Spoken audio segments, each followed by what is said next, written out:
El presidente Trump se ha puesto un nuevo título. Ahora es el guardián del estrecho de Hormuz.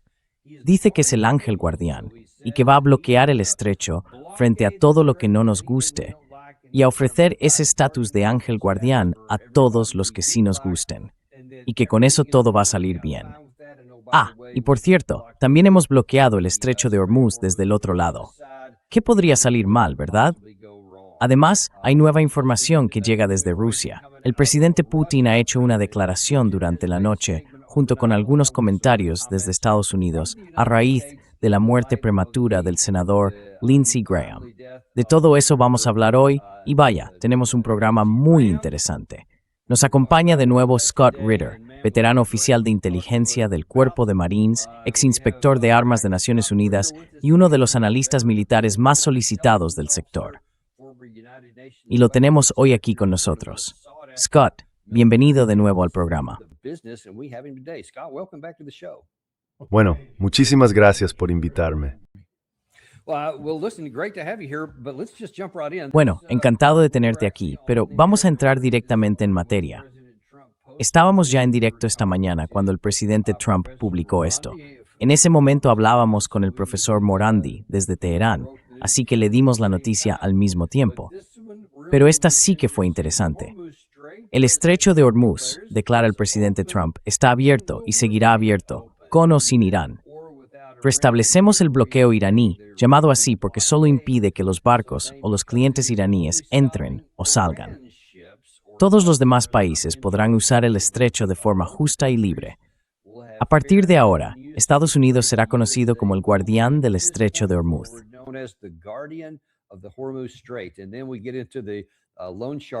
Y luego entramos en el tema de los usureros. Pero en fin, por una cuestión de equidad, se nos reembolsará con una tasa del 20% en todos los buques de carga. El presidente Trump nunca quiere perder la oportunidad de, aunque sea teóricamente, sacar algo de dinero. Curioso, los iraníes cobraban unas tasas de 1 o 2%, pero bueno, Trump lo sube al 20%. Primero, sobre la eficacia de esto y sobre la realidad, ¿qué opinas? Pues para empezar, seamos realistas. Si Estados Unidos hubiera podido tomar el control del estrecho de Hormuz, lo habríamos hecho en la guerra de 39 días que libramos. Y perdimos.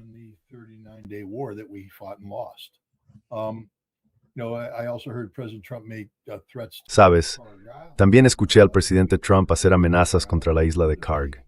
Si hubiéramos podido tomar la isla de Karg, lo habríamos hecho durante la guerra de 39 días, aquella que luchamos y perdimos. La gente tiene que entender que no ganamos esa guerra. Sobrevivimos a esa guerra. No sufrimos una derrota estratégica, pero ninguno de nuestros objetivos se cumplió. Irán, en cambio, salió fortalecido. Sobrevivieron, para empezar, después de que nos dijeran que iban a desaparecer. Demostraron que su capacidad militar, su resistencia y su sostenibilidad eran mayores que las nuestras. Los que nos quedamos sin munición fuimos nosotros, no los iraníes. Nos quedamos sin armas de defensa aérea, sin armas de ataque de precisión de largo alcance, y no teníamos una solución. Y aún hoy, seguimos sin tener una solución.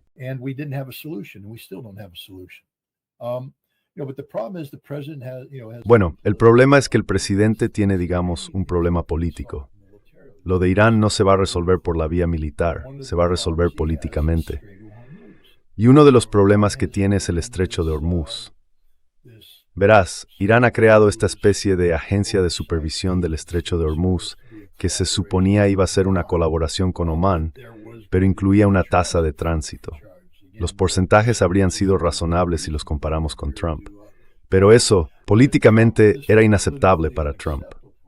Al principio, Trump intentó sacar provecho del asunto, diciendo que podríamos aceptarlo si participábamos en el reparto de beneficios, pero los iraníes dijeron que no. Así que lo que está pasando ahora, y esto es mi valoración, es que Trump no puede permitir que este conflicto se convierta en una guerra a gran escala.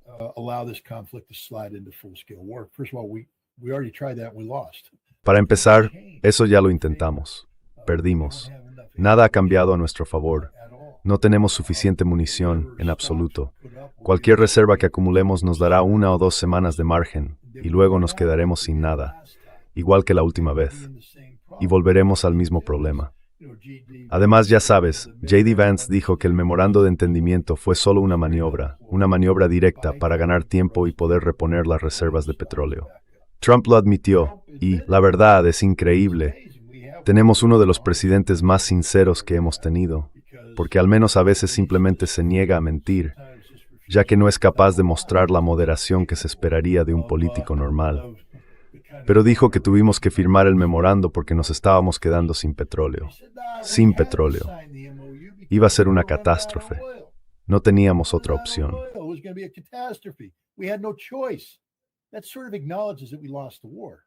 Eso de alguna manera reconoce que perdimos la guerra, al menos a corto plazo.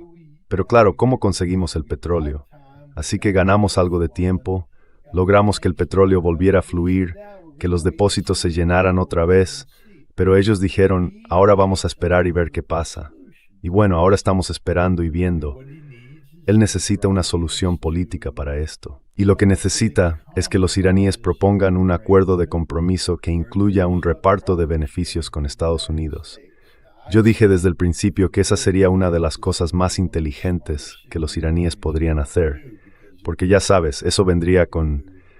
Los iraníes probablemente sean más listos que yo, porque entienden que si dejas que el camello meta el hocico en la tienda, al final el camello entero acaba dentro.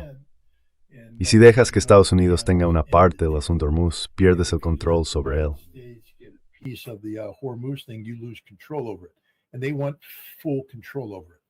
Y quieren tener el control total sobre eso. Pero esto es una jugada por parte de Trump.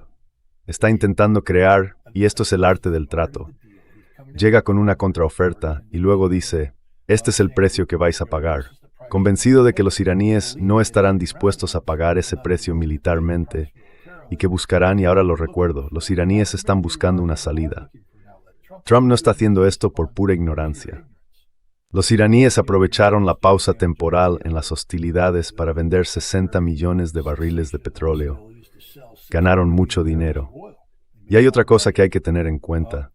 Tanto Rusia como China forman parte del equipo de Irán, y no pueden permitir que esto derive en una inestabilidad a largo plazo. No quieren esta guerra.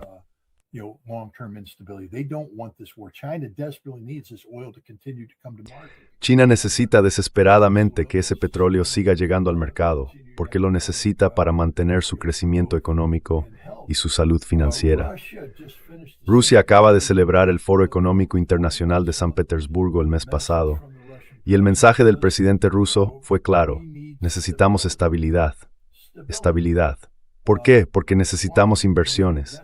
En ese foro se anunciaron inversiones por valor de $84,000 millones. Y quiere más. Para conseguirlo necesita estabilidad. ¿Sabes cuál es la antítesis de la estabilidad? Los precios altos de la energía. Nadie quiere precios altos de la energía. Algunos dicen, bueno, ¿no está ganando dinero Rusia? Sí. Pero el 20% del PIB ruso proviene de la venta de petróleo. El otro 80% depende de la inversión y del crecimiento. Así que el motor aquí no es la energía. No, no es la energía. El verdadero talent to test it end.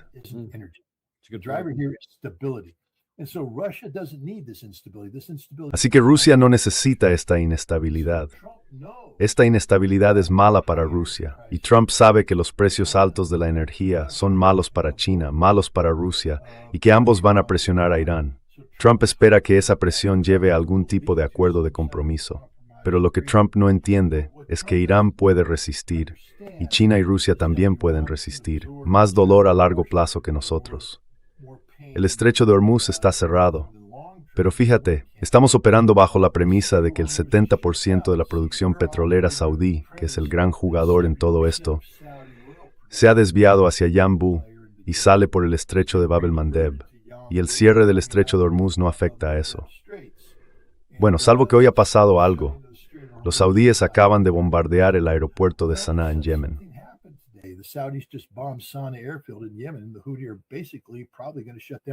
Los hutíes, básicamente, probablemente van a cerrar Bab el-Mandeb. Dmitry Medvedev, el expresidente y actual vicepresidente del Consejo de Seguridad de Rusia, ha llamado al estrecho de Hormuz la bomba atómica de Irán, y ha dicho que Bab el-Mandeb es su arma termonuclear. Si ambos se cierran, junto con el estrecho de Hormuz, El agotamiento de la energía mundial será rapidísimo. Y Donald Trump se va a encontrar exactamente en la misma situación en la que estaba cuando dijo, no tuve más remedio que firmar el memorando de entendimiento. Así que esta es una gran apuesta por parte de Donald Trump. ¿Por qué? Porque está desesperado. No tenemos una solución militar. No existe una solución militar. Los 18 objetivos que atacamos anoche son una broma. Nos hemos quedado sin objetivos. Estamos bombardeando cosas que ni siquiera entendemos. No sabemos por qué las estamos bombardeando.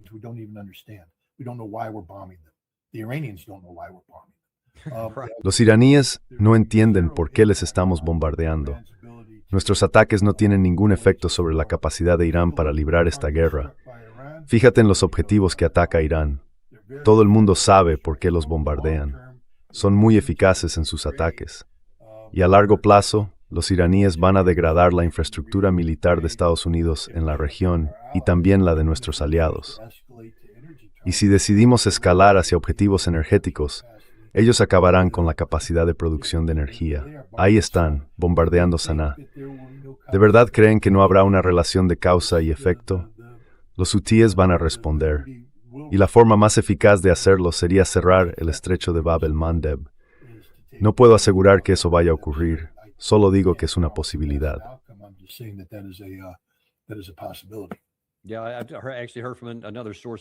Sí, de hecho, he sabido por otra fuente mía que estuvo en Teherán hoy mismo. Un periodista occidental me contó que algunos miembros de Ansar al-Islam le dijeron que están considerando seriamente esa opción, aunque añadieron que quizá no la utilicen todavía. Quieren guardarse esa carta para un momento decisivo, pero sin duda la tienen en la mano. Tú dijiste que aquí no hay una solución militar. Sin embargo, últimamente algunos sostienen que sí la hay. Y uno tal fue el general Wesley Clark, que la semana pasada dijo, oye, ¿sabes qué?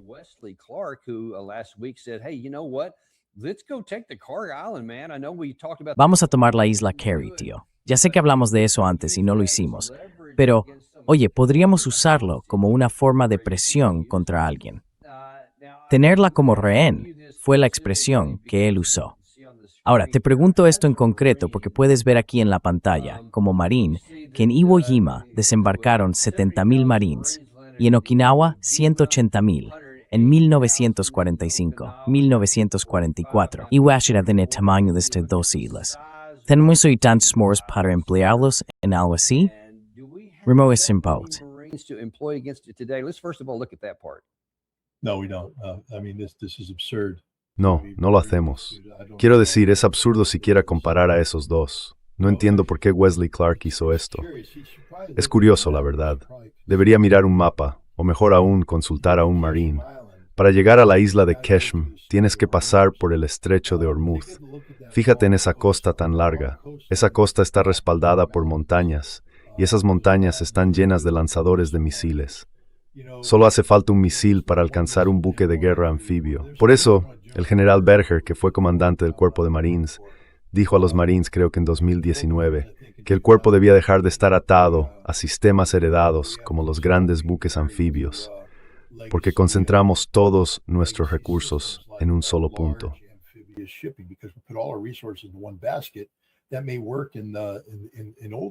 Eso podía funcionar en los viejos tiempos, cuando podías dejar un barco frente a la costa y, ya sabes, mandar un grupo de desembarco a tierra. Pero ahora, ese barco sería alcanzado a unos 100 kilómetros de la costa por misiles de precisión contra los que no tenemos defensa. Y cuanto más nos acerquemos, más riesgo corremos. Tenemos que hacer pasar esos barcos por el estrecho de Hormuz, para llegar a la isla de Keshm. Y recuerda, no se trata solo de desembarcar y salir de allí, a menos que queramos repetir Guadalcanal. Oye, Wesley Clark, habla con un marine sobre Guadalcanal. Te contará lo que pasa cuando la Marina de Estados Unidos se retira y nos deja sin suministros. No es nada agradable sentirse abandonado en una isla.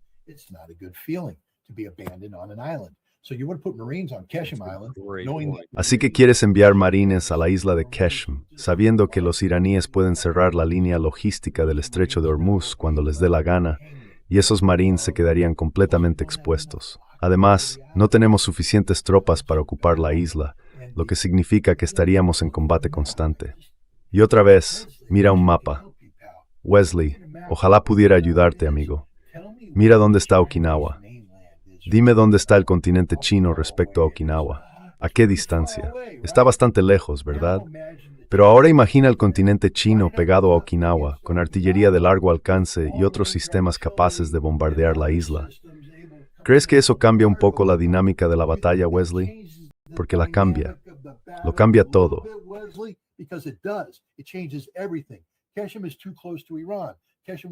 Qeshm está demasiado cerca de Irán.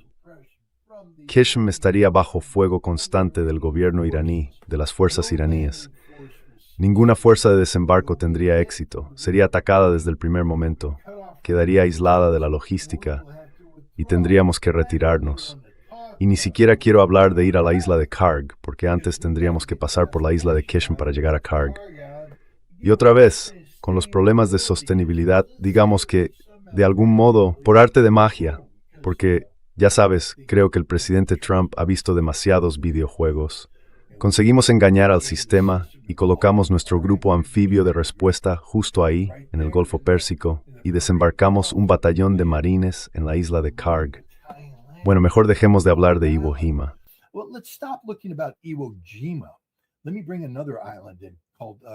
Déjame mencionar otra isla, llamada Koh Tang, en mayo de 1975. Desplegamos un equipo de desembarco en Koh Tang porque pensábamos que allí había marineros estadounidenses del Mayagüez, pero no lo sabía. Lo que sí había eran entre 300 y 500 combatientes del Khmer Rojo atrincherados. Nos dieron una paliza tremenda. Lee sobre esa batalla. No terminó bien para el cuerpo de Marines. 8 de los 11 helicópteros del primer desembarco fueron derribados o quedaron tan dañados que no pudieron volver a usarse. Perdimos a decenas de marines muertos, marines en la playa, marines en el agua, nadando para salvar la vida. Al final nos vimos obligados a evacuar de noche, bajo fuego enemigo, porque los marines corrían el riesgo de ser completamente superados.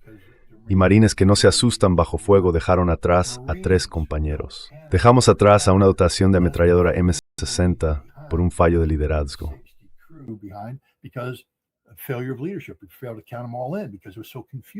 No conseguimos contarlos a todos porque era un caos, porque estaban bajo fuego y a punto de ser superados. Esos 3 marines fueron capturados y ejecutados después por los Khmeres Rojos. Fue un momento de vergüenza para el cuerpo de marines. De verdad queremos repetir ese escenario, porque así es como acabaría lo de la isla de Karg. Intentaríamos desplegar allí un batallón de desembarco de marines. Al principio tendríamos algunos éxitos, sí, pero perderíamos más gente de la que vale la pena. Sería imposible reforzarlos, y al final tendríamos que hacer una maniobra desesperada para sacarlos de allí. ¿Por qué íbamos a hacer eso desde el principio? Wesley Clark, con todos los respetos, no tiene ni idea de lo que está diciendo. Si quieres hablar de cosas del cuerpo de Marines, habla con un Marine.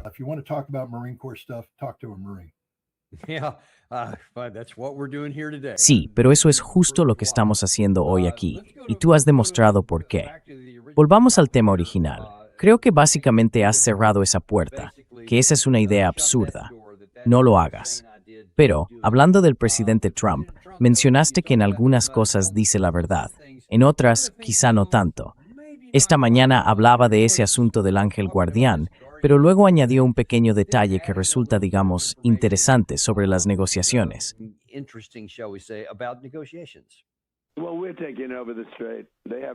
Bueno, estamos tomando el control del estrecho. Ellos no tienen nada, no tienen absolutamente nada. Y algo que nadie sabe, ayer tuvieron una reunión de 11 horas. Todo con ellos dura 11 horas, ya sabes, no son capaces de cerrar una sola frase en 1 hora y 1 minuto. Y ayer se había acordado todo. Luego salen de la sala, llaman de nuevo y dicen, tenemos que hacer un par de cambios. Y yo digo, cambios, tienen que hacer cambios, no vamos a hacer cambios. Siempre lo mismo, siempre cambios. So, ya sabes, son around sus profesionales, es so sornen.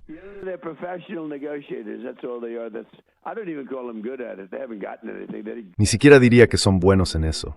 No han conseguido nada. No obtuvieron nada de mí. Les golpeamos muy duro anoche, pero teníamos un acuerdo. Lo que nadie sabe es que teníamos un acuerdo. Ya estaba cerrado. y luego lo rompieron. Siempre lo rompen.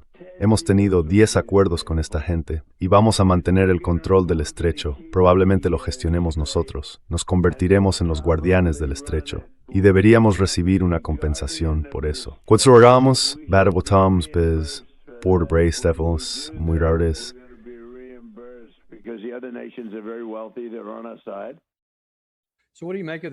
Entonces, ¿qué opinas de esa afirmación de que tuvimos un acuerdo 10 veces y que anoche en otra entrevista él dijo, sí, teníamos un acuerdo completo y luego se echaron totalmente atrás y lo cambiaron? ¿Dirías que eso es cierto? Es un mentiroso total. Ahora bien, puede que ni siquiera se dé cuenta de que está mintiendo, pero esa es la situación. Sí. Mire, me gustaría escuchar la opinión de la profesora Miranda, quizá pueda responder a esto. Pero la idea de que Estados Unidos esté en contacto directo con los iraníes es sinceramente absurda.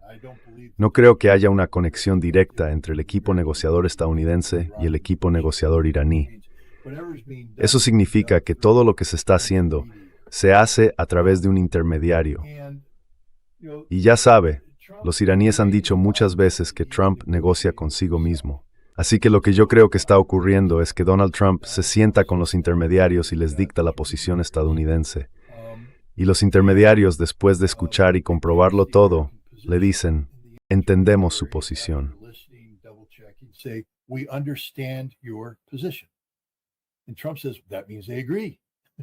Y Trump dice, eso significa que están de acuerdo. No, no es así. Solo significa que te hemos escuchado, lo entendemos, pero ahora tenemos que ir a hablar con los iraníes. Y luego vuelven y dicen, bueno, los iraníes tienen algunas cosas y Trump responde, espera un momento, teníamos un acuerdo. No, no lo tenías. Tenías un acuerdo contigo mismo y nada más, pero no hay ningún acuerdo con los iraníes. Mira, los iraníes han dejado clara su posición desde el primer día y no han cedido en nada, ni van a ceder en nada. Pero de nuevo insisto, creo que esto es una maniobra de Trump. Mira, coronel, tú lo sabes. Es un maestro de la retórica exagerada.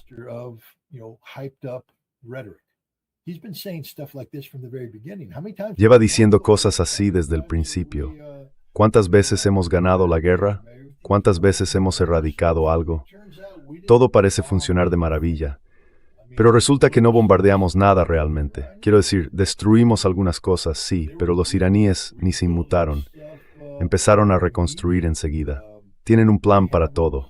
Ya se lo dije a la gente. Los iraníes estaban preparados para esta guerra. Habían evacuado todo lo que tenía valor de los lugares antes de que fueran destruidos. Y luego solo es cuestión de echar hormigón, poner ladrillos y ya tienes un edificio nuevo. Lo mismo pasa con los puentes. Los puentes se repararán. Es así como funciona.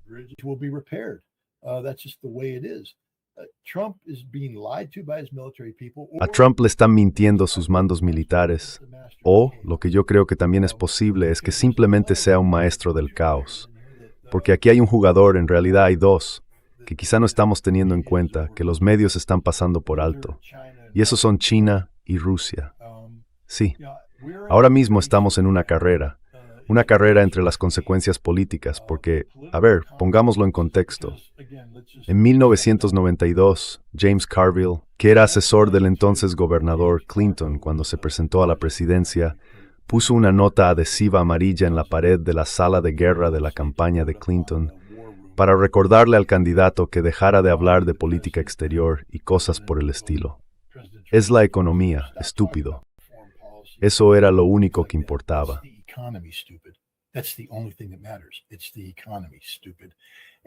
Es la economía, estúpido. Y ahora mismo estamos literalmente en una carrera, sí, ahora mismo, para ver qué economía va a salir peor parada.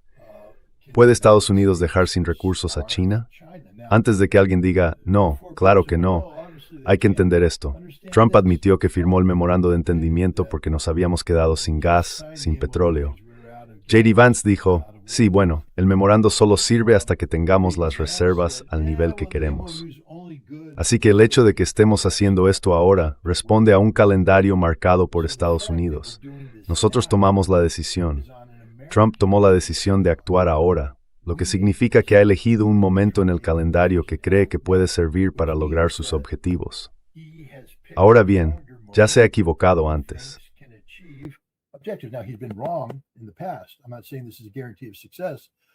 No digo que esto garantice el éxito, pero creo que la cantidad de petróleo que se ha reservado para estabilizar, ya sabes, la economía estadounidense ha sido, bueno. Pero por otro lado, la cantidad de petróleo que China necesita para estabilizar su economía y seguir creciendo está ahí. Y creemos que podemos resistir más que los chinos. Creemos que podemos conseguir que los chinos vayan y le digan a los iraníes, no tenéis otra opción que aceptar un acuerdo de compromiso aquí. Trump no obtiene un 20%, pero obtiene un 2%. Ese es el plan. Se trata de lograr que los chinos y los rusos presionen a los iraníes para que den a Estados Unidos una parte del estrecho, o algún movimiento que permita a Trump presentarlo como una victoria y decir, no es un estrecho iraní, es un estrecho estadounidense, aunque solo sea en un 2%.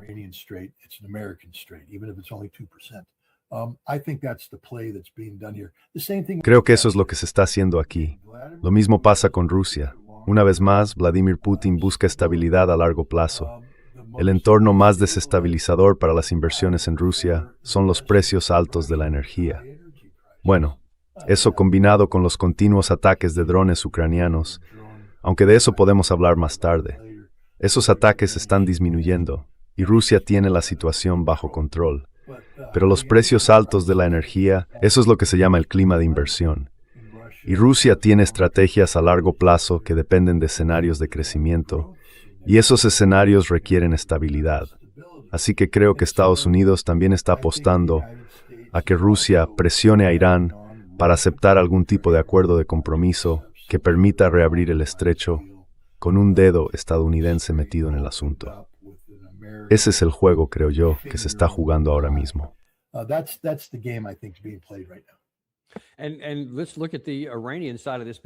Y veamos ahora el lado iraní de todo esto, porque parece que, a ver, Daniel Davis, una noticia de última hora, podríamos decir de Arachi justo aquí. Bien, él dijo, el presidente tiene toda la razón. Quien garantice un paso seguro a los buques comerciales por el estrecho debería ser compensado por ese servicio. Irán siempre ha sido el guardián del estrecho y lo seguirá siendo para siempre. Un 20%, por supuesto, sería demasiado. Un 2% sería justo. Así que ahora tenemos una especie de guerra de precios. Estamos diciendo, oye, nosotros lo hacemos por un 2% en lugar de su 20%. Veremos cómo funciona eso. Pero incluso antes de que él dijera esto, me parece interesante, porque muestra la batalla mediática que también se está librando al mismo tiempo. Más temprano hoy, después de que el presidente Trump hiciera su primera declaración, el portavoz militar salió a dar su opinión sobre lo que Irán piensa de que Trump tome el control del estrecho.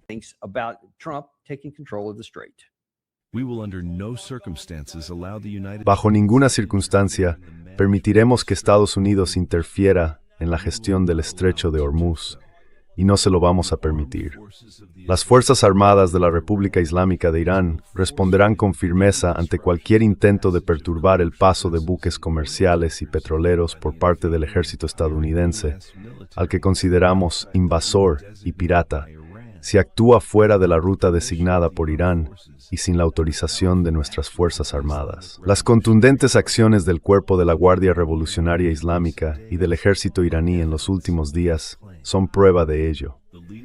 Advertimos a los líderes de los países de la región que cualquier cooperación con Estados Unidos o cualquier apoyo logístico a su ejército invasor será considerado un acto de guerra contra la soberanía y la seguridad nacional de Irán. Y si la guerra se extiende por la región, las llamas del conflicto envolverán a todos los países de la zona.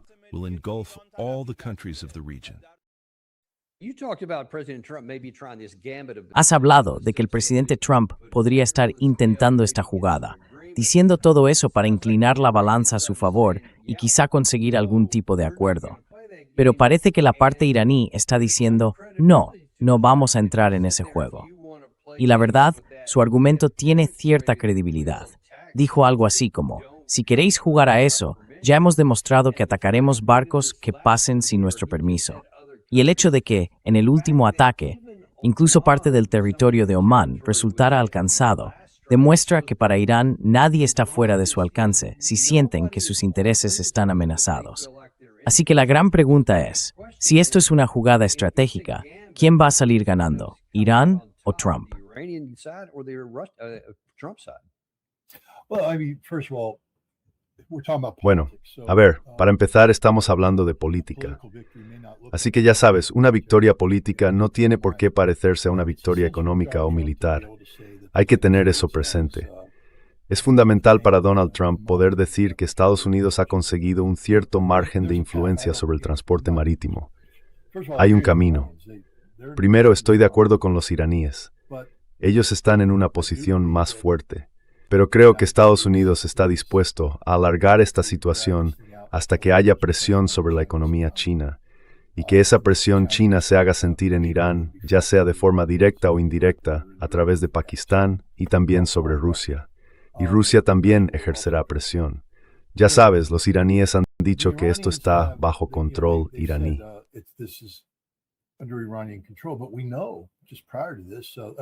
Pero sabemos que justo antes de esto, quiero decir, la razón por la que bombardearon Omán es que los omaníes rompieron el acuerdo. Se suponía que Omán debía establecer una ruta sur a través de su territorio, y luego está la ruta iraní, pero todo debía coordinarse con Irán, y se tenían que cobrar unas tasas. Estados Unidos había entrado en Omán y estaba intentando jugar una partida política, tratando de que pasaran barcos por allí para saltarse el mecanismo de control iraní. Y Omán aceptó, y los iraníes lo vieron como una traición. Pero volvamos al concepto del corredor sur controlado por Omán.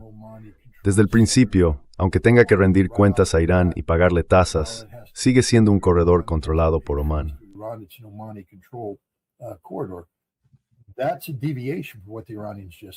Eso se desvía de lo que acaban de decir los iraníes, cuando afirmaron que ahora tiene que haber un control total.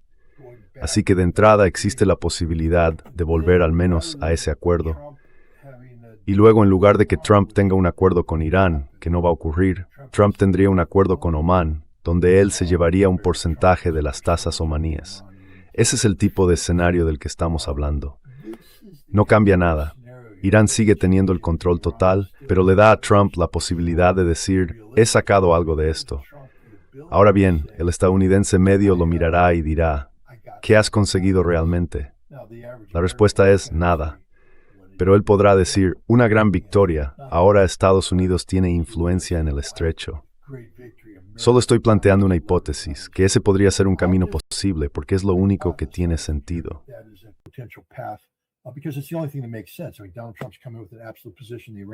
Quiero decir, Donald Trump llega con una posición absolutamente firme.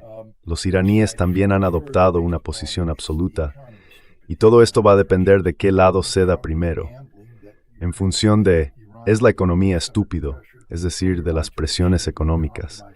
Trump está apostando a que Irán se verá sometido a presión interna para alcanzar una solución de compromiso.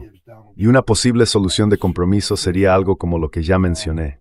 Algo que le dé a Donald Trump una especie de papel simbólico, mientras Irán mantiene el control real. Si eso ocurrirá o no, no lo sé. Como sabes, como los dos sabemos, todo podría cambiar de forma drástica si los hutíes deciden cerrar el Bab el-Mandeb. Eso aceleraría los plazos de una manera que podría no ser buena.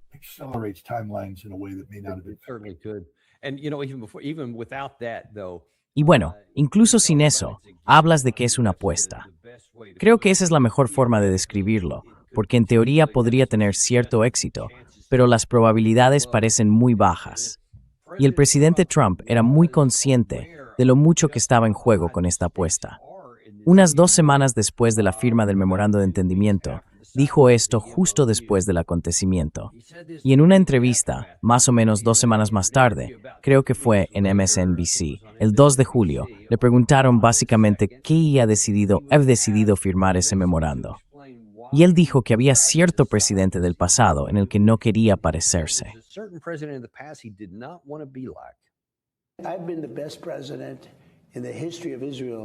He sido el mejor presidente de la historia de Israel. Y por cierto, en Israel creo que tenía un 99% o algo así. Pero Joe, No puedes permitir que Irán, esté o no esté Israel o Oriente Medio de por medio, tenga un arma nuclear. Siempre he dicho que no quiero ser un presidente con una depresión en su currículum. No quiero ser Herbert Hoover. De casi todos los presidentes, algunos han sido malos, otros buenos, y muy pocos realmente grandes. Pero yo nunca quiero ser Herbert Hoover, porque Herbert Hoover fue el presidente que probablemente nos llevó a la Gran Depresión, la mayor depresión, y arrastró al mundo entero con ella.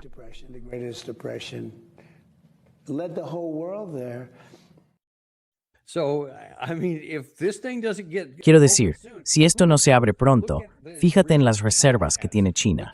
Mira lo que Irán puede hacer por sí mismo, porque es autosuficiente en muchísimos aspectos. ¿Quién tiene más capacidad para resistir? Y quizá una pregunta aún mejor.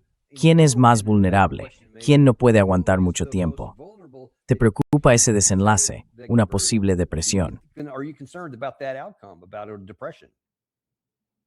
Of course, I'm concerned about it. I mean, Claro que me preocupa. Quiero decir, antes de entrar en directo estábamos hablando de dónde había estado esta última semana. Estuve en Washington, D.C., visitando a mi hija y a su marido, que acaban de tener una preciosa niña. Y ya estamos haciendo planes para el futuro, cuentas bancarias y todo eso, que se harán efectivas cuando llegue el momento de ir a la universidad. Pero todo este plan, ya sabes, acaban de comprar una casa. Hablamos de la inversión, de cómo podrán, más adelante, vender, reinvertir ese capital y conseguir una casa más grande para una familia que va creciendo. Todo eso depende de la estabilidad económica aquí en Estados Unidos. economic stability here in the United States. None of these plans reach fruition if we go into a Great Depression. Ninguno de estos planes llegará a buen puerto si entramos en una gran depresión. La viabilidad de mantener el empleo es un problema. El valor del dólar, ya sabes, todos los factores económicos entrarían en caída libre. Estoy extremadamente preocupado por esto. Por eso le presto tanta atención. Y no creo que Estados Unidos tenga una posición fuerte. Pero de nuevo, tenemos que entender de dónde viene Trump. No parte de una posición de fuerza.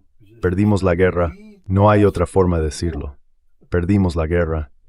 Y ahora está intentando renegociar un resultado o negociar uno nuevo, basado en la idea política de que ganamos. Está intentando vender una victoria al pueblo estadounidense. We won. He's trying to sell victory to the American people. But you can't. You can't put lipstick on that pig. We lost the Pero no se puede maquillar algo así. Perdimos la guerra y la perdimos de forma desastrosa, sobre todo en lo económico. Por eso él dijo, no tuve más remedio que firmar el memorando de entendimiento. act of desperation. Y yo creo que esto es un acto de desesperación. Se me ocurren dos escenarios. Podría ser, ya sabes, como la carga de Pickett. La gente entiende lo que pasó allí, el intento desesperado de Longstreet por romper el centro de la Unión. Pero cuando fracasó, se acabó. Estaba perdido. O podría ser, ya sabes, como el Yamato, el acorazado japonés que salió de Japón para enfrentarse a la flota estadounidense cerca de Filipinas. Lo hundieron antes de llegar, porque simplemente no podía sobrevivir.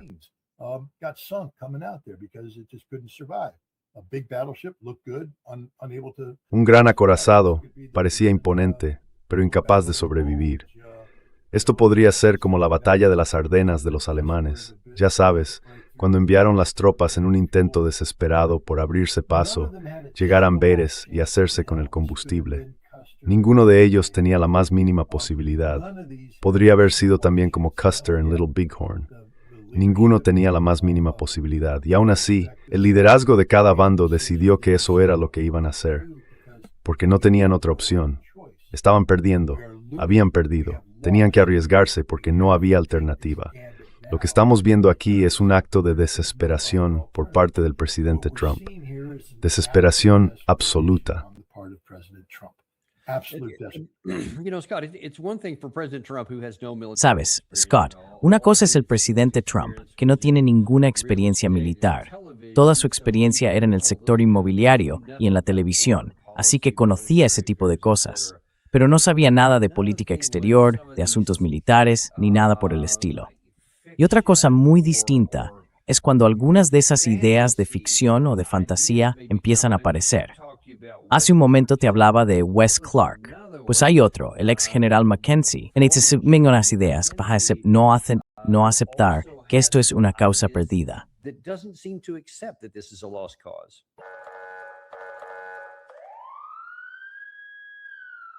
Iranians generally only respond Los iraníes en general solo responden a la fuerza militar y a una presión extrema. Mira, no estamos hablando de un cambio de régimen. De lo que hablamos es de modificar las posturas y las acciones de un régimen extremadamente radical. Eso es posible. Tenemos la capacidad para hacerlo. Esa capacidad está en manos del ejército estadounidense, si el presidente decide emplearla. Eso incluiría abrir el estrecho de Hormuz, mantenerlo abierto y, de hecho, tomar la isla de Karg si decidiéramos hacerlo. Y diría, como comentario aparte, que es algo que deberíamos considerar, porque tener territorio iraní sería un factor importante en futuras negociaciones con Irán. significant factor in future negotiations with Iran. I personally was shocked when he made that last. La verdad, me quedé sorprendido cuando hizo ese último comentario. Y de alguna manera, la idea de que tener la isla de Karg sería una posición de negociación que haría que Irán se rindiera. Pero vamos a ver, cuando dice sí, tenemos la capacidad ahora mismo, podemos ir y tomar la isla de Karg. Y tú lo dijiste al principio del programa, si hubiéramos podido hacerlo, nunca habríamos llegado a ese alto el fuego a principios de abril. ¿De qué está hablando? What is he talking about? Generals, Generales. Es curioso, porque normalmente esto lo vemos con el mando estratégico. Ya sabes, muchos de los generales que estuvieron al frente del mando estratégico, los que planificaban guerras nucleares y se preparaban para librarlas. Y mientras están al mando, dicen cosas como, Estados Unidos tiene una disuasión nuclear sólida, pero si es necesario, podremos responder con decisión ante cualquier amenaza y salir victoriosos. Y en cuanto se retiran, cambian completamente. No se puede ganar una guerra nuclear. Esto es una locura. Tenemos que llegar a cero. El general Butler es un ejemplo de eso.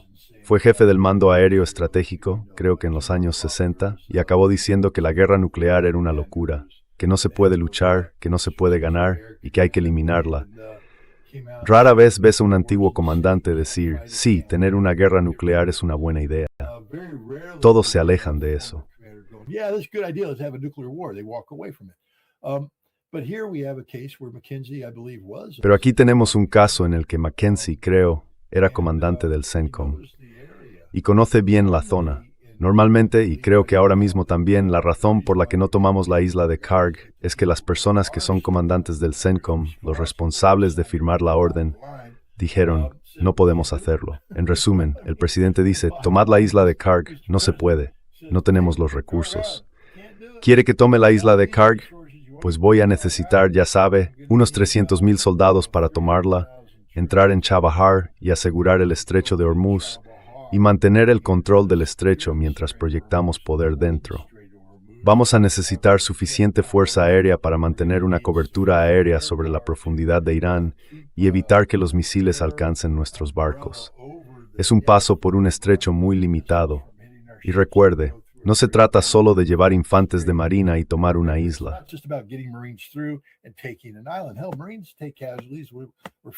Claro, los marines sufrimos bajas. Somos famosos por levantar monumentos a nuestros caídos.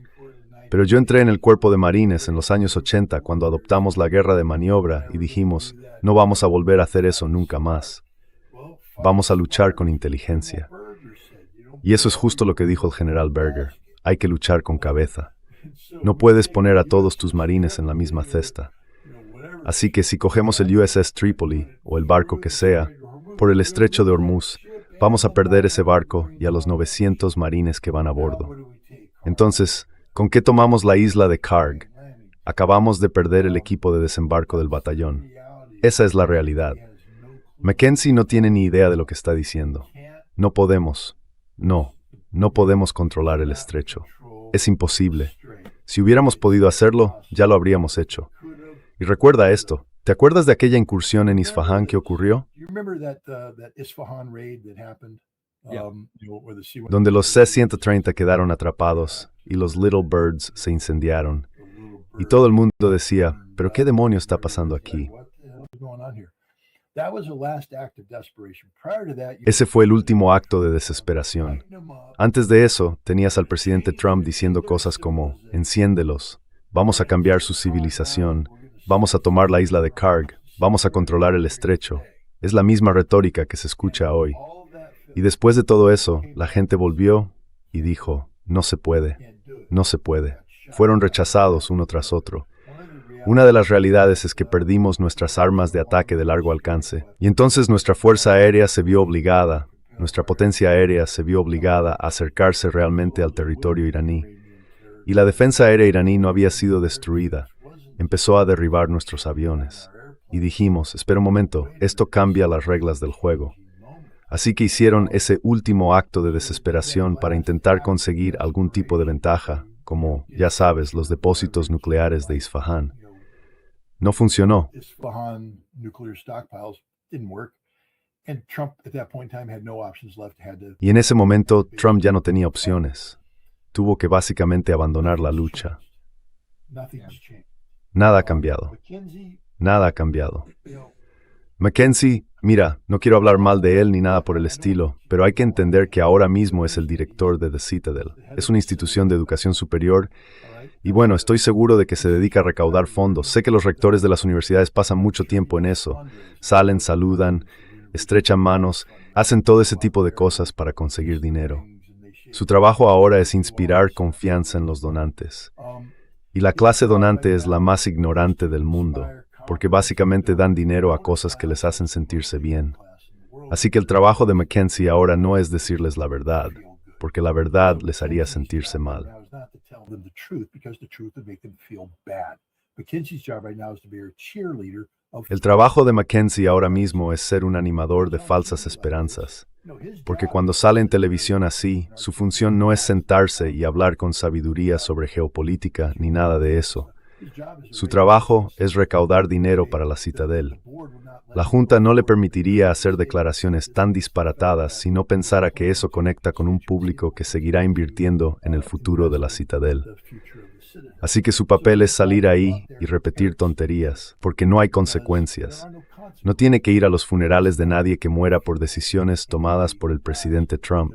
Y fíjate que sus soluciones no tenían ningún detalle. Es muy fácil para él decir, yo lo habría hecho de otra manera. Pero claro, no se comprometió con nada. No dijo cómo lo haría, solo dijo, deberíamos hacer esto, podemos hacerlo. Pero luego, cuando se ejecuta mal y fracasa, puede decir, yo no, eso es culpa de Hexa. Not me. That's on Hexa. That's on. Simplemente no lo hicieron bien. Yo lo habría hecho de otra manera. No lo hicieron bien. Bradley Cooper sí lo hizo bien. Bradley Cooper did it. He's a Es un tipo de la Marina. Dejó que un Marine lo dirigiera. run it. We would have been able. Habríamos podido tomar Zharkov. No lo sé.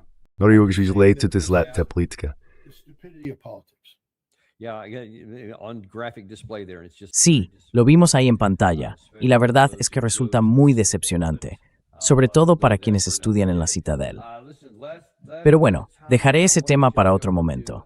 Escucha, nos queda ya poco tiempo y quiero pasar a otra región donde hay otra guerra en marcha, un tema en el que probablemente tengas aún más experiencia, la guerra entre Rusia y Ucrania. Voy a empezar primero por Vladimir Putin, que hizo algunos comentarios hoy sobre lo que podría pasar a continuación, porque se han hecho muchas afirmaciones, y ahora veremos algunas, de que la situación está cambiando, que se está inclinando a favor de Ucrania, que Rusia está agotada, que quizá incluso ha llegado a su punto máximo en el frente, y que por tanto ahora sería el momento de empezar a golpear más dentro del territorio ruso. Que Occidente debería usar incluso su propio espacio aéreo para atacar. Y Vladimir Putin ha lanzado hoy un mensaje sobre eso. And Vladimir Putin had a message for that today. Están creando problemas temporales con los productos petrolíferos, pero la situación mejorará con el tiempo. Esto también afecta a Crimea. Se está trabajando para crear una cadena de suministro a la que el enemigo tenga difícil acceso. Nuestras respuestas serán siempre simétricas. Donde intenten golpear territorio ruso, responderemos de forma simétrica, pero varias veces con más fuerza. El enemigo lo notará, ya lo está notando, espero, y seguirá sintiendo la guerra mayor intensidad. And so what do you think he means there by Entonces, ¿a qué crees que se refiere exactamente cuando habla de una escala cada vez mayor? Porque mucha gente teme que Rusia esté valorando seriamente atacar no solo otras zonas de Ucrania, sino también los lugares donde se encuentran esas fábricas de drones, de misiles y otras instalaciones en Europa Occidental. ¿Tú qué opinas? Western Europe are located? What do you think?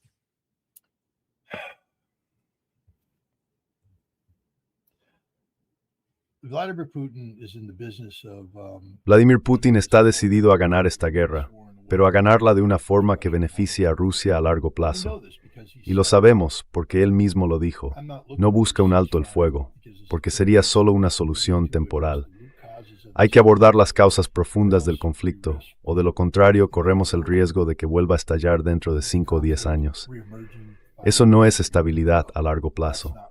Rusia necesita que esta guerra termine, por fin, en unos términos que resulten aceptables. Las causas de fondo del conflicto tienen que resolverse, y eso significa que el actual régimen ucraniano desaparecerá. Zelensky estará muerto o expulsado, arrestado. Syrskyi, Zaluzhny, Budanov, todos ellos tienen un futuro muy corto.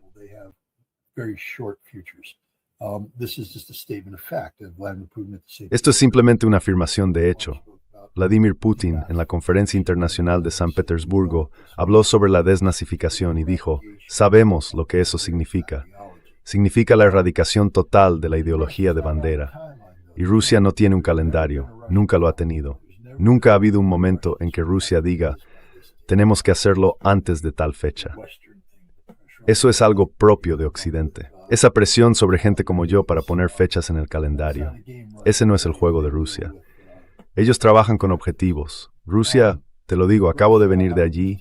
Estuve en el Donbass, estuve en Zaporilla. No pude ir a Kherson por la actividad de drones. Era muy peligroso.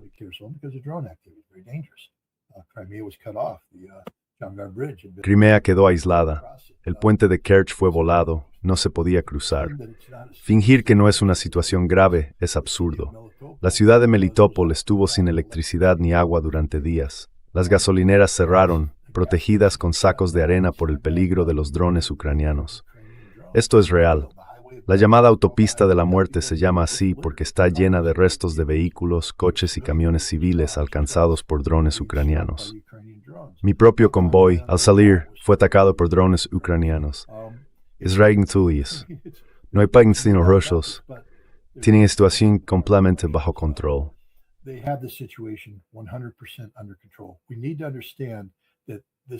Tenemos que entender que este entorno en el que vivimos, este entorno informativo, es una maniobra por parte de Occidente. Es una guerra de información orquestada por los servicios de inteligencia británicos y estadounidenses, en coordinación con la inteligencia ucraniana y con el apoyo de los europeos. El objetivo es crear la impresión de cara a las elecciones a la Duma estatal del 20 de septiembre de que Putin es débil, de que está frágil. La victoria rusa no es inevitable. De hecho, que Rusia podría perder esto, que la economía rusa no va a prosperar, que hay una depresión, que se avecina una crisis energética, que sacan lugares de forma deliberada para conseguir la foto.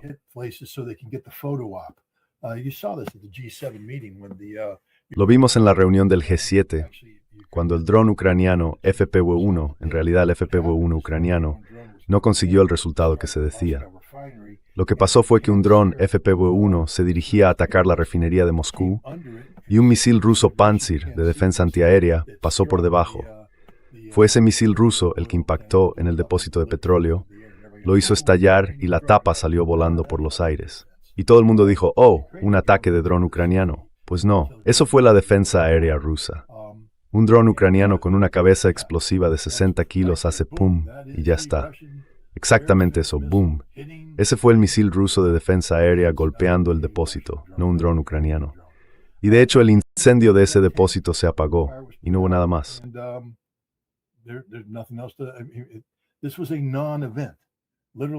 Esto no fue nada, literalmente un no evento. Causa un pequeño contratiempo porque los rusos tienen que hacer ciertas cosas como prohibir la venta de diésel a nivel global para poder maximizar la disponibilidad de diésel dentro del país a tiempo para la cosecha. La gente habla de eso, pero el diésel es lo que usan las cosechadoras, también los camiones y ese tipo de cosas. Pero hay gas. Las reservas de gas rusas hoy son las mismas que antes. En Rusia smanishime de morwards or reservas. Latham is galap tegex de sin fuas todos pertes except en Boredan.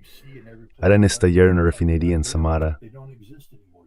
They'll happen. They'll blow up a refinery in Samara. They'll know exactly which, Sabrán exactamente cuál, porque cada refinería está vinculada a una empresa rusa que a su vez está conectada con los centros de distribución. Así que saben perfectamente qué gasolineras reciben el producto refinado. Luego simplemente esperan y de repente aparece una cola porque hay una limitación. Los rusos aún no han hecho el ajuste y por eso no entra gasolina. Se forma una fila de gente esperando, la gente hace fotos y dice, Dios mío, los rusos están en pánico. Pero vuelves 3 días después y la cola ha desaparecido. ¿Por qué? Porque Rusia ha reasignado recursos. La gasolina está ahí, la crisis ha terminado. Y eso es lo que está ocurriendo ahora mismo, una reasignación.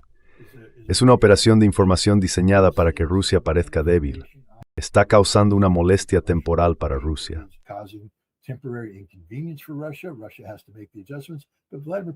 Rusia tiene que hacer los ajustes. Pero Vladimir Putin, literalmente, no está nada nervioso. Ahora vamos a darle la vuelta, porque de lo que estamos hablando es de la guerra de drones en Ucrania, del dominio con drones. Los ucranianos lo están haciendo todo con drones. Y no es que tengan los mejores drones del mundo, no es eso. Están teniendo mucho éxito porque están inundando el frente, literalmente, con decenas de miles de drones suministrados por Occidente. Y cuando entras con esa cantidad, y muchos de esos drones tienen buena tecnología, guiado terminal con inteligencia artificial, usan la conectividad de Starlink, lo que hace difícil interferirlos. Así que claro, hay éxitos y los están disfrutando. Pero cuando hablé con Dmitry Rogozin, el exdirector de Roscosmos, me dijo que están viendo enjambres de drones por segundo día consecutivo.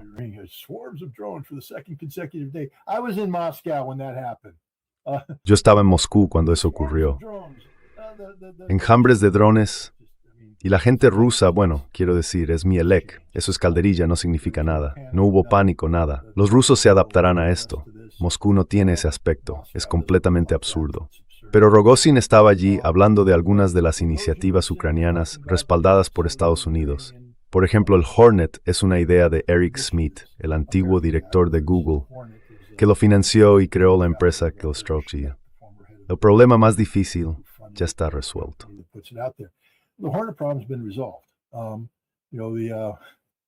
Sabes, la conectividad de Starlink, los sectores de Starlink se están apagando ahora mismo.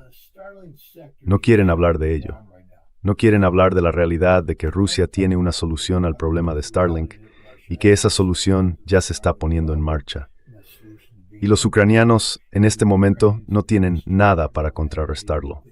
Volverán. Rogozin predijo que volverán con tecnología de malla. Básicamente, es una conectividad a Internet que permitirá a los ucranianos realizar algunas operaciones. Los rusos ya tienen una solución para eso. Y están desarrollándola, construyéndola. Yo estuve en los centros de investigación de drones rusos, hablando con ellos sobre esta solución. Me contaron sus planes de producción.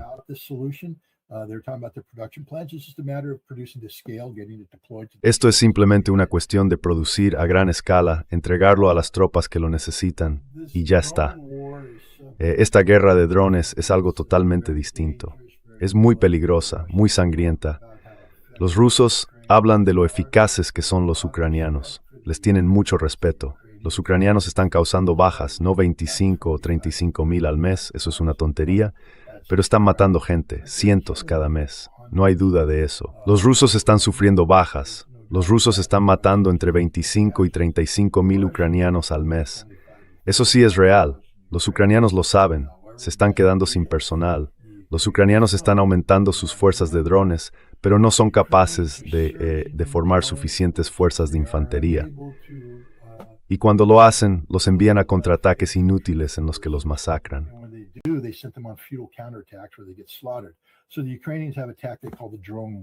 Los ucranianos tienen una táctica que llaman el muro de drones.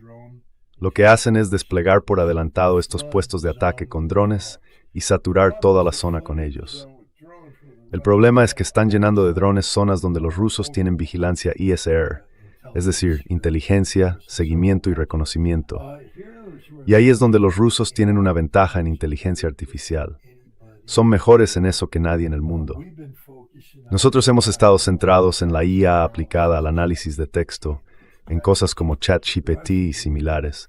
Los rusos, en cambio, la han aplicado al mando y control, básicamente a sintetizar imágenes, evaluar imágenes en tiempo real, acceder a bases de datos, buscar información, hacer predicciones y también análisis inmediato.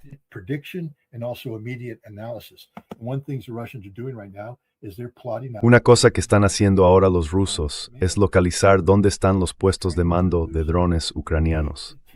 Los ucranianos están perdiendo entre 8 y 10 puestos de mando al día. Y cada puesto de mando tiene, ya sabes, 10 o más operadores de drones.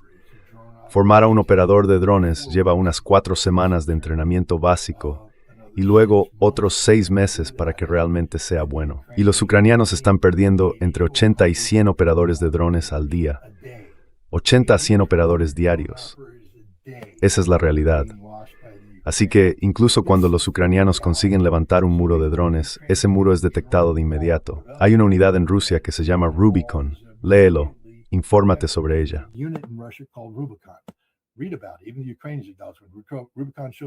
Incluso los ucranianos lo adoptan. Cuando aparece Rubicon, se acabó, porque Rubicon llega y elimina a todos los operadores de drones. Eso es lo que hace Rubicon, es su trabajo. Y todos los operadores de drones ucranianos están muriendo, y es muy difícil reemplazarlos. La tecnología en la que todo el mundo confía. El New York Times acaba de publicar un artículo hablando de, ya sabes, una supuesta fábrica secreta alemana en algún lugar del sur de Alemania, que produce estos drones alemanes de alta tecnología con inteligencia artificial y todo eso. Lee el artículo. No es una fábrica secreta alemana, es Helsing SE.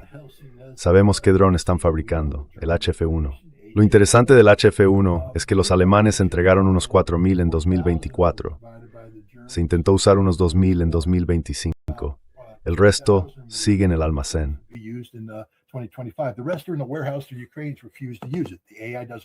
Los ucranianos se niegan a usarlo.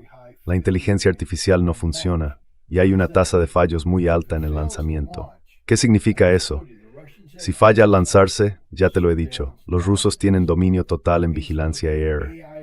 Eso quiere decir que su inteligencia artificial detecta cualquier desviación al instante, la identifica y ataca con bombas FAB-500, con misiles Iskander, con lo que sea. Así que los ucranianos son buenos encontrando ventanas de vulnerabilidad en el sistema ISR. Tienen un periodo de tiempo en el que pueden salir de su cobertura, montar el dron, prepararlo, lanzarlo y volver a ponerse a cubierto. Porque lo que no quieres es que te vean. Si te ven, estás muerto. Por eso están perdiendo tantos, porque los rusos los detectan justo cuando lanzan sus drones.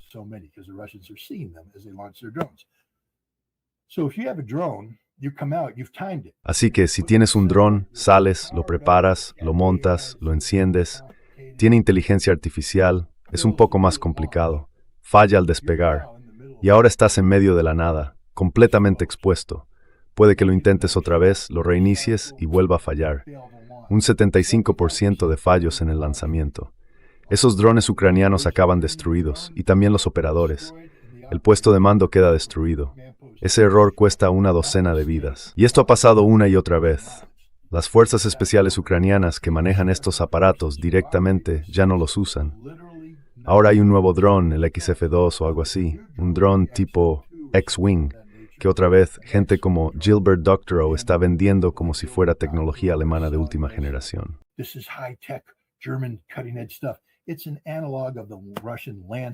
Es un análogo del Lancet ruso que apareció a principios de 2022. Es, ya sabes, lo mismo, pero peor porque otra vez no funciona. Los ucranianos no lo van a usar. Las fuerzas especiales ucranianas dicen, no lo queremos, porque si falla al lanzarse, significa muerte instantánea. Si el aparato no funciona. Coronel, usted ha oído esto sobre el AK-47 y el M16. A todo el mundo le encanta el M16. A mí también me encantaba en el campo de tiro. Era experto de alto nivel cada vez que disparaba. porque cuando ese M16 está limpio, apunto, disparo y da justo en el blanco. Es una maravilla, pero sopla el viento, entra polvo, se atasca y estoy muerto. Mientras tanto, el AK-47 se lanza a un río, se llena de grava, tierra y barro, lo sacuden, lo cargan y dispara cada vez, sin fallar una sola.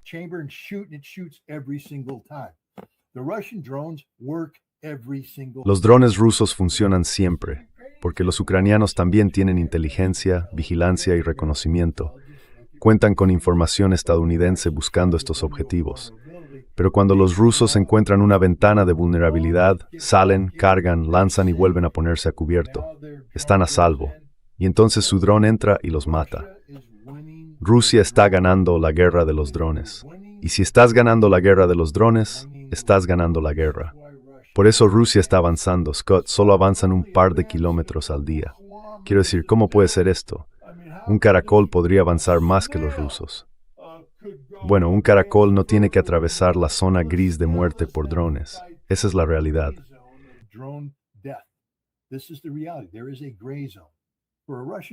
Hay una zona gris. Para que una unidad rusa avance 1 kilómetro, significa que ya ha atravesado 20 o 30 kilómetros, o incluso más, de una zona gris de muerte. Eso implica que los rusos tienen que lograr el dominio de los drones sobre esa zona gris, y después proyectar ese dominio sobre los ucranianos, que es justo lo que están haciendo en todo el campo de batalla. No hay ni un solo lugar en este frente donde los ucranianos tengan la iniciativa estratégica. Sí, lanzan contraataques, avanzan, penetran con 10 kilómetros en las líneas rusas. No lo hacen, penetran de la zona gris, y luego mueren todos.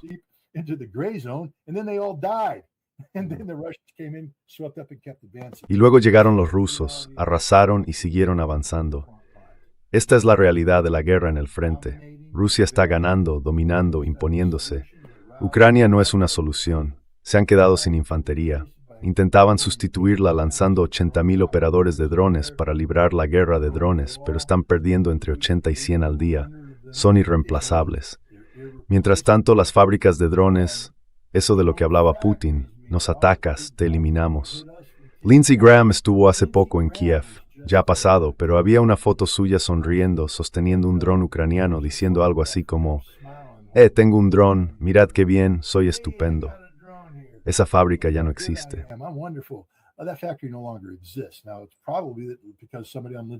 Probablemente fue porque alguien del equipo de Lindsey Graham cometió un error, o porque la inteligencia artificial rusa analizó las fotos que publicó Lindsey Graham y gracias a su base de datos de imágenes pudo identificar exactamente el lugar donde estaba eso.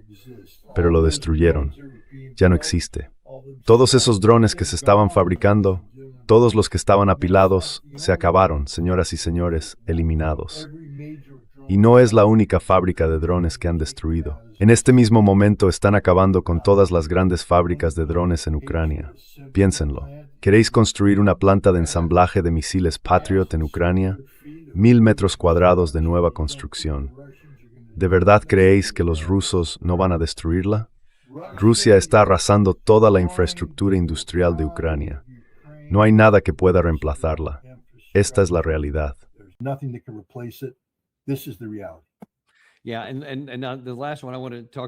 Sí, y la última de la que quiero hablar, porque ya casi no me queda tiempo para preguntarte, pero voy a enseñártela de todos modos.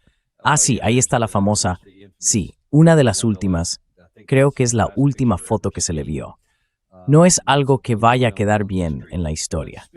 Pero hablando de Lindsey Graham, Michael McCaul, el congresista McCaul, intentaba hacer algo así como, no exactamente un discurso motivador, pero decir algo amable sobre él. Y ahora dice, voy a tomar lo que él iba a hacer y lo vamos a llevar adelante hasta la caída de Rusia.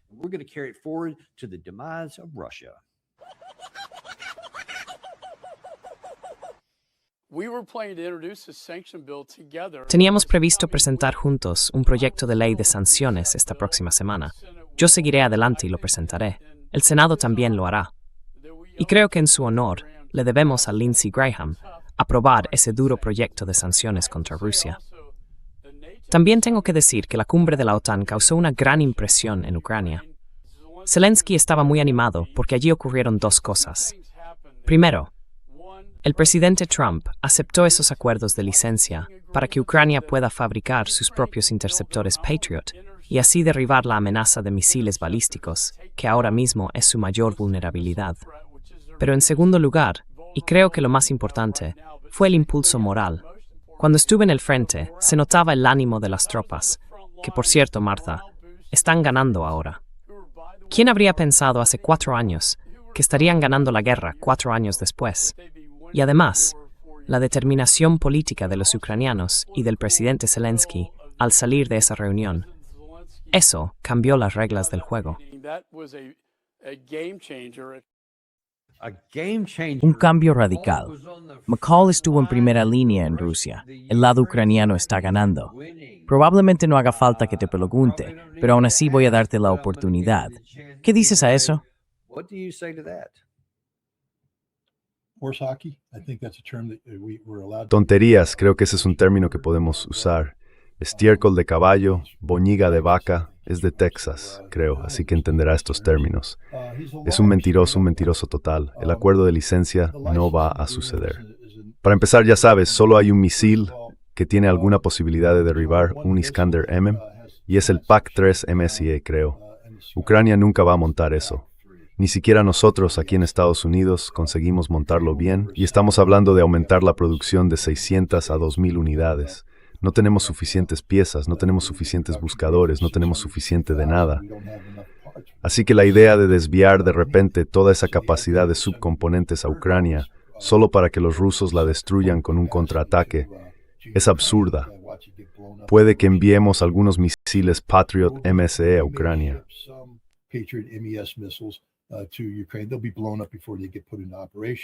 Los van a destruir antes de que lleguen a entrar en funcionamiento. Pero el misil del que están hablando es el PAC-2 GEM-T, una versión mejorada del PAC-2.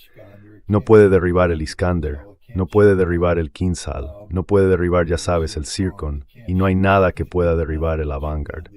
Así que básicamente se trata de un sistema pensado para interceptar algunos misiles de crucero y poco más. Ahora mismo, Alemania tiene un acuerdo de licencia para fabricar estos misiles en su propio país. Los primeros deberían salir de la línea de producción a finales de este año. Lo mejor que puede esperar Ucrania es que Alemania desvíe parte de esa producción hacia Ucrania. Pero de nuevo, estos misiles no resuelven el problema operativo. El problema es el Iskander-M. Ucrania no tiene nada capaz de derribar un Iskander-M. Nunca los van a derribar. El problema son sus copias. Por eso pueden derribarlas.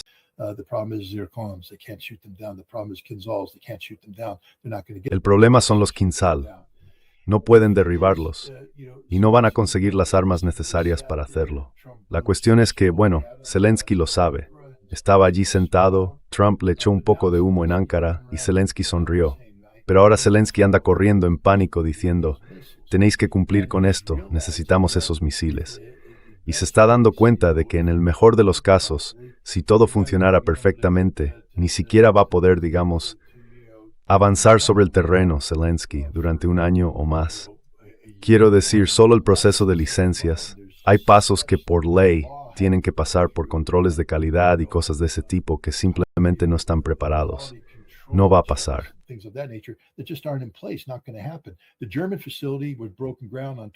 La planta alemana empezó a construirse en 2022, no es 2027, y puede que produzcan un misil a finales de 2027. Esos son 5 años. Tal vez se pueda acelerar para Ucrania, digamos, a 3 años, pero nada más. Y eso significa que si la guerra terminara hoy y todo siguiera su curso, Ucrania no podría montar un misil en 3 años. Zelensky se da cuenta de que eso no es suficiente. Así que ahora anda, bueno, intentando levantar la moral. En realidad esto es devastador para los ucranianos, porque los que saben lo que pasa entienden que han sido abandonados, que les han mentido. Zelensky empezó a entrar en pánico.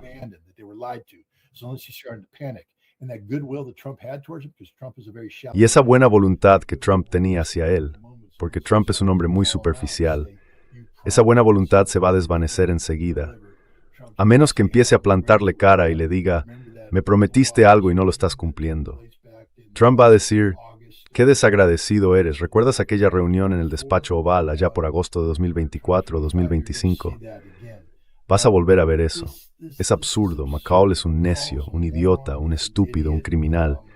Y, por desgracia, esto le va a costar al contribuyente estadounidense miles de millones de dólares. Pero lo peor es que le va a costar a Ucrania millones de vidas. Porque alargar esta guerra en los términos que propone McCall, inyectando una falsa esperanza en una situación que no se puede ganar ni recuperar, es una locura. A situation that can't be won, can't be recovered, is just going to require, is going to result in Esto va a provocar la muerte de ucranianos en la guerra, la destrucción física de la nación ucraniana. Vladimir Putin ya está hablando de que, bueno, Sumy es una ciudad rusa, Yarkiv una ciudad rusa, Odessa también. No estamos hablando de simples zonas de seguridad. Estamos hablando de una reclasificación de lo que llaman Novorossiya, nuevos territorios rusos.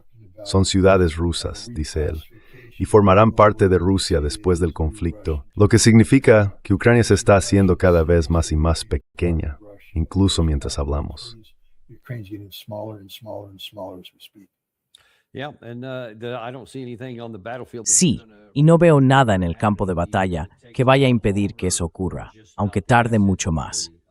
Simplemente no hay los recursos, ni del lado ucraniano ni del estadounidense para acompañarlo. Mira, tengo que dejarlo aquí por ahora. De hecho, tengo que ir a hablar con Stas Kropivnik, que justo me ha mandado un mensaje y me ha dicho que te salude y te envíe sus mejores deseos. Pero te agradecemos muchísimo que hayas estado hoy con nosotros y que hayas compartido todo esto. Ha sido un programa realmente esclarecedor. De verdad, muchas gracias. Gracias. Y nos vemos mañana en el Daniel Davies Deep Dive. Tengo que salir corriendo. Nos vemos entonces. Y oye, no intento convencerte de que compres oro ni decirte cómo manejar tu cartera de acciones, pero sí hay una forma en la que puedes ayudarnos. Suscríbete, dale al me gusta y comparte esto con alguien a quien aprecies. Like button and share this with somebody you love.